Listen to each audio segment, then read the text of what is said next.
ni pegah li Ibnu Athaillah dalam kitab Al-Hikam nasira murid gejak bagure ke jadi gejak bagure ke udip susah dah ya dia gejak bagure ke mengadu bagure hai gure hai lungyo hana rahmat sagai ba Allah selamayo ngebantu putang lung deat peng multipluh dinar jamun peng dinar kalau nak peng rupiah menyaino putang peng dia kelung 3 juta lepas susah udip lawit nyo hana rahmat Allah kelung udip susah dah hana nikmat sagai duduk waktu ikut menang dijawab boleh gure jadi Allah hana bagi nikmat kata muna mantau tadi perlepeng kata 10 dinar nyolong jo lebih 100 dinar long jo tapi nya nak matanya long cungke di kelong tini oh ha oh ya ha so biar nak matanya Allah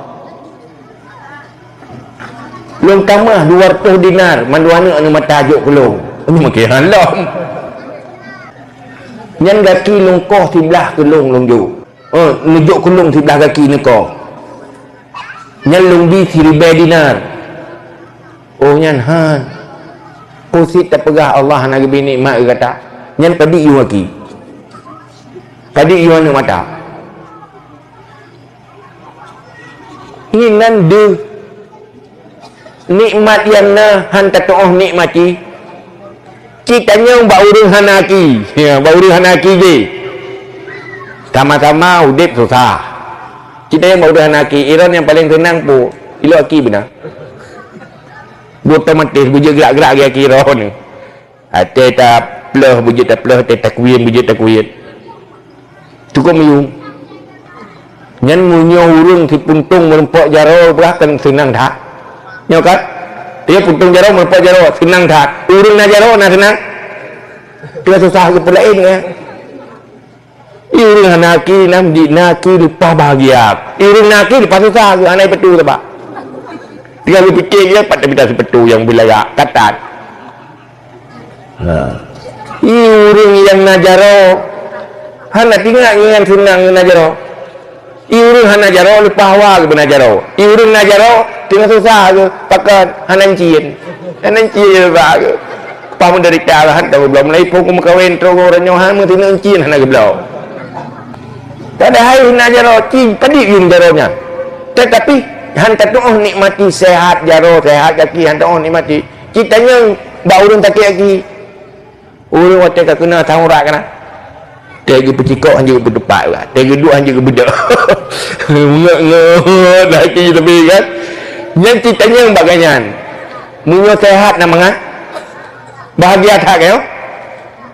kang ban sehat pulih jut laju gelak hati lagi jamun otomatis akian nyan nah hantar pak pegah senang ya kan tapi baru sakit nyanyo good bedanya baru sehat nyai kamu yang sehat-sehat dengan susah pulain dengan nikmati hatanya urang yang hati bersyukur selalu merasakan nikmat yang sedang ada maka mengesiro perumo yang bersyukur membuat suami itu sangat berharga bagi istri ciri suami yang bersyukur melihat istri itu sangat berharga bagi suami nah so tagun bu tinggal gede tinggal pajuh-pajuh mentang pulang na rumah jauh belang sama-sama ya jauh lampu sama-sama whatever rumah lako kira gaju rumah magu lom kalau pagak kai rumah ya kan jaga anak lom cuma anak lom bila kau pipir kok kira gaju man kalau tak kai rumah man menyel suami yang bersyukur karena kau pegah dari rumah alah naji jita imam dah tak gumbu kurot nyai dah bajai law pagak kai kan tapi mula kau berakai nya hanadu ya menan si rumah berakai ucung uga am tapeng tu rumah kena terapa law walau orangnya tengok ajak ke kena terapa nak tanyan SMS FBA dia berakan nanti karu rumah kita tebiak luar nyokan ada tebiak kita ngatanya ni